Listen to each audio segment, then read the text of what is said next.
Hey everyone, if you've created an automation in ActiveCampaign, but you're not sure how to start it, don't worry. Today I'm going to walk you through the simple steps to activate your automation and get it up and running. Let's get started. All right, so once you've built your automation in ActiveCampaign, you want to head over to the Automations tab, click on that,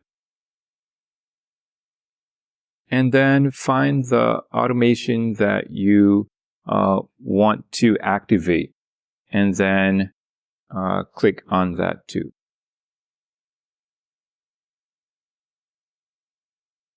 And then in the upper right corner over here, you'll see an active and inactive toggle switch. Just flip the switch to active to start your automation. And there you go.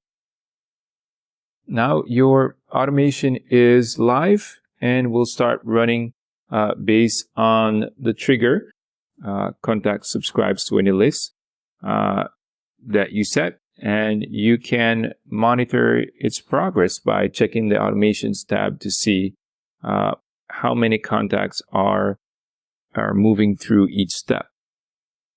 And yeah, it's that simple.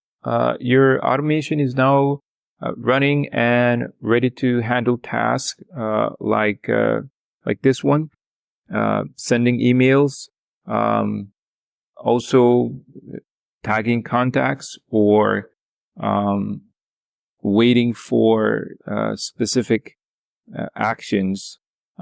So if you're new to ActiveCampaign, click the free trial link in the description and get started today.